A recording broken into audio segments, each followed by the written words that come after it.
Nos vamos a remontar a una época muy violenta de la Argentina. Año 73 exactamente, un 23 de septiembre, es asesinado el secretario general de la CGT, José Ignacio Rucci. Tenemos para compartir el recuerdo a dos invitados. Primero, Saúl Ubaldini, a quien le doy la bienvenida. Saúl, bienvenido al programa.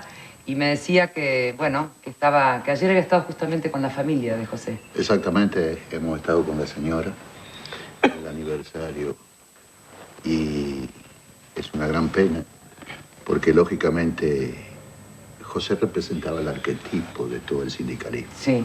Recién hablábamos con Bravo con referencia a la creación de la CGT, sí, el 27 de septiembre de 1930. Y yo creo que fundamentando todas las posibilidades de esos dirigentes que condujeron el movimiento obrero, CGT era representada por José Ignacio Rucci. José Ignacio Rucci. Su lealtad, su grandeza, su hombría de bien. Es muy reconocido por haber encabezado prácticamente la vuelta al general Perón. Claro. Pero los que muy poco conocen, sí, es el trabajo realizado también con los compañeros como Fernando Donaire en la restitución del cadáver de Eva Perón. Precisamente es Fernando Donaire quien nos acompaña también para esta evocación. Tenemos dos tramos del programa. Lo primero que vamos a hacer, como es estilo y costumbre, poner en el aire el informe que hemos preparado con imágenes y reflexiones sobre la vida de Rucci. ¿Sí? Y después charlamos. ¿Está bien? No, vamos. Gracias. No. Por favor.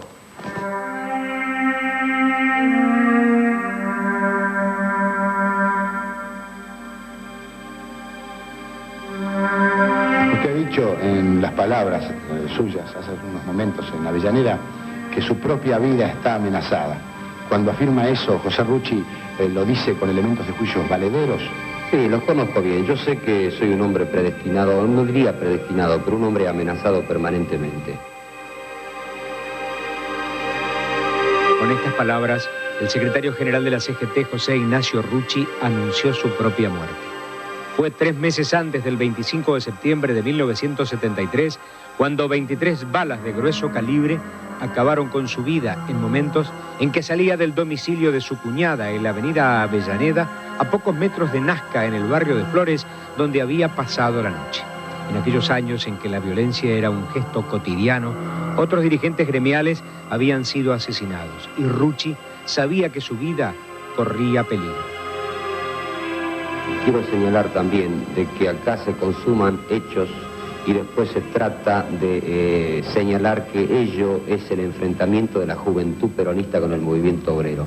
Ese es el manto piadoso que se cubre en estos asesinos para demostrar de que existen incidencias o enfrentamientos. Todo eso es mentira. La juventud peronista no tiene ningún problema con el movimiento obrero y el movimiento obrero tampoco con la juventud peronista. Son los que se esconden detrás de eslogan que aparentemente parece que son el eslogan del pueblo, pero son individuos que están pagados para crear este tipo de situaciones. Aquel mediodía, Rucci, que casi nunca pernoctaba en el mismo lugar, que vivía rodeado de sus guardaespaldas y que jamás repetía un recorrido para evitar atentados, cayó tras recibir una bala disparada desde una terraza y luego varias ráfagas de ametralladora.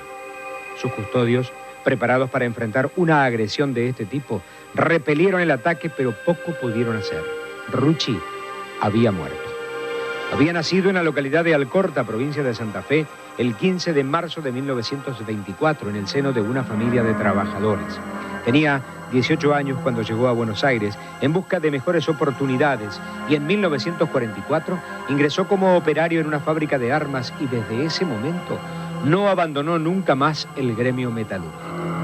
Fue desde aquellos talleres que Rucci partió junto a sus compañeros a la Plaza de Mayo el 17 de octubre de 1945 para reclamar por la libertad del coronel Perón, el militar que desde la Secretaría de Trabajo y Previsión escuchaba los reclamos de los trabajadores y desde aquel momento se convirtió en un ferviente militante del naciente peronismo.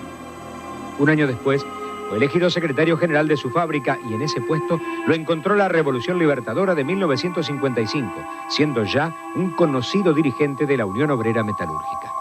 Durante los años de la llamada resistencia peronista y tras sufrir la cárcel en varias oportunidades, Rucci se convirtió en uno de los colaboradores cercanos del secretario general de la UON, Augusto Timoteo Bandor, con quien se enfrentaría 4 años después y sería enviado entonces como interventor de la UOM en San Nicolás.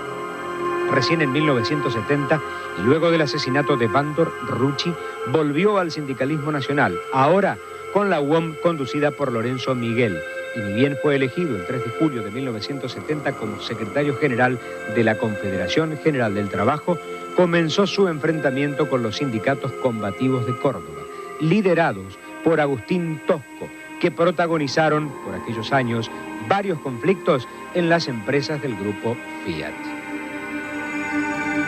Para señalar también que nosotros tenemos elementos probatorios de que en los hechos de Córdoba ha participado gente que no tiene absolutamente nada que ver con Matelfer, gente armada y gente que ha ingresado a la fábrica, que totalmente al margen de lo que significan los trabajadores de esa empresa. Es que Rucci se definía a sí mismo como un soldado de Perón, que nada tenía que ver con los grupos que en aquellos años proclamaban la patria socialista. Al poco tiempo de ser designado secretario general de la CGT, viajó a Madrid para poner a disposición del general la organización obrera y además para conocerlo porque nunca antes había tenido contacto personal con él. Durante los 2 años siguientes, estos encuentros se repitieron con frecuencia. No, obviamente yo voy a viajar en mi viaje a Madrid, voy a entrevistarme con el general Perón, no podría ser de otra manera, siempre lo he hecho y no veo las razones por qué no lo haría ahora más que nunca. Es que corría el año 1972 y en noviembre Perón regresaría al país. Rucci fue uno de los principales promotores de aquel retorno y cuando llegó el día, bajo una intensa lluvia, fue el secretario de la CGT con su paraguas el que cubrió al líder que tras 18 años volvía a la Argentina. Desde ese momento, aquel hombre de baja estatura, enfundado en sus camperas de cuero, fue una pieza clave y uno de los principales apoyos de Perón en su convocatoria a los representantes de todos los sectores nacionales. No hemos limitado acá a conversar sobre la reunión que se va a hacer esta noche, acá cerca en el restaurante Nino. El general viene acá al país a tratar de aportar todos sus esfuerzos para resolver el problema que tenemos todos los argentinos. En consecuencia, se supone que va a mantener contacto con todos los sectores de la vida nacional. Pero la gestión de Rucci como dirigente fue polémica. Se convirtió en uno de los blancos de la llamada tendencia peronista, que lo calificaba como un burócrata sindical, y también de la ultraderecha que intentaba restarle poder al sector gremial y que veía a Rucci como un obstáculo. El 23 de septiembre de 1973, Perón ganó las elecciones por más del 60% de los votos, pero el secretario general de la CGT no pudo celebrar la victoria. Se lo impidieron 23 balas disparadas desde una terraza en el barrio de Flores y pese a que en aquel momento el asesinato fue atribuido a la organización Montoneros, nunca pudo determinarse con certeza quiénes fueron los responsables de la muerte de José Ignacio Rucci. Cuántas cosas, ¿no, Fernando, que han pasado en el país? Sí. Cuando uno tiene la posibilidad de ver, ¿qué sensación siente? ¿Qué es lo que pensaba mientras veía el informe? Bueno, estaba haciendo un repaso a mi memoria porque fui un protagonista también modesto de todos esos acontecimientos porque tuve la oportunidad de actuar en todos esos años, también con responsabilidades dentro de la CGT ¿sí? Y dentro de las 62 organizaciones. Así que no hace más que repasar en mi memoria todos esos grandes acontecimientos que vivió el movimiento obrero y que por lógica el país.